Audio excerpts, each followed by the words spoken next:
The U.S. State Department has recently expressed disappointment at the Indian government's refusal to allow a delegation on religious freedom to visit the country this week. 3 delegates from the U.S. Commission on International Religious Freedom were scheduled to visit India, but they were not granted visas. One of those delegates is Father Thomas Reese, and he joins us now from our Washington, D.C. bureau. Father, thanks for joining us today. Good to be with you, Heather.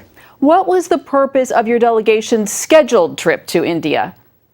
Well, the reason we like to visit countries is so that we can get the actual facts and circumstances of the situation of religious freedom in a country by visiting it, by talking to religious leaders, talking to people on the ground, and also talking to government leaders to get their side of the story.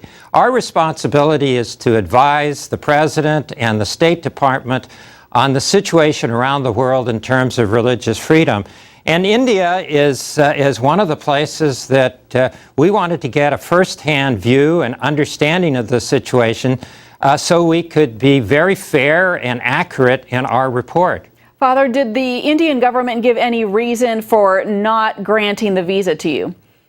No, not really. This is actually the 3rd time that they have turned us down, not given us visas, which is kind of sad. I mean, India is a dynamic democracy.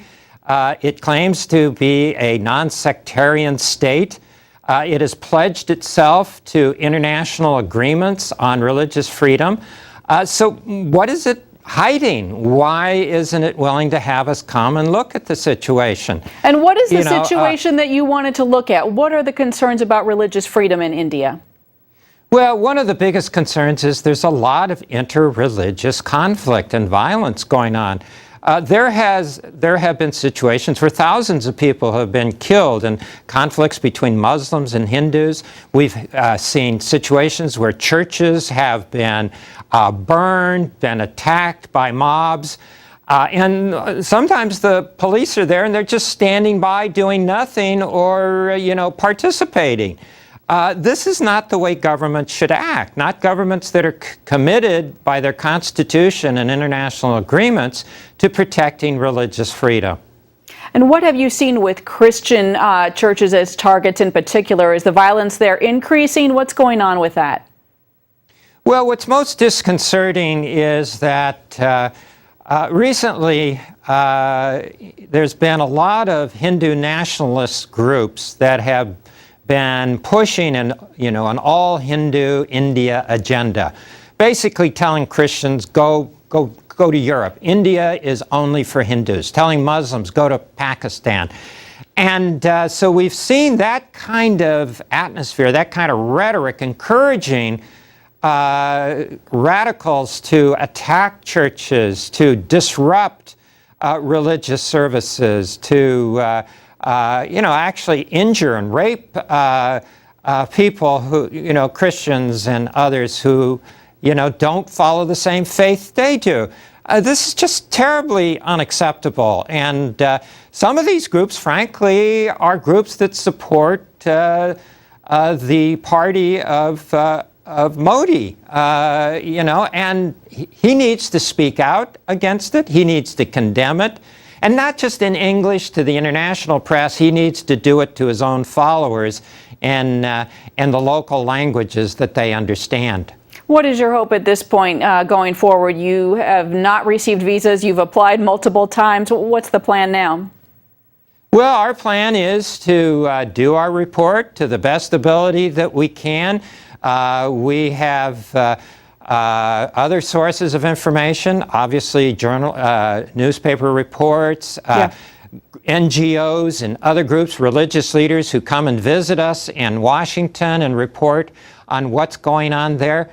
We would have liked to have had firsthand personal contact with the Indian people in their country and with their government and their religious leaders. But, we're going to do the best we can with our report, lacking that personal contact. All right, and Father, can you tell us a little bit more about these radical Hindus and their attacks on churches? I know our audience is especially interested in that. Well, it's really bad. One of the things, for example, is that, for example, if a Hindu decides he wants to become a Christian, okay, you know, I mean, under international agreements and any concept of religious freedom, a person should be able to follow their conscience, to either change their faith or keep their faith, whatever they want. But they're stirring up trouble frequently by saying, oh no, these people are being forced to become Christians, which is utter nonsense. And then, so that riles up mobs and crowds to attack Christian churches and Christian ministers.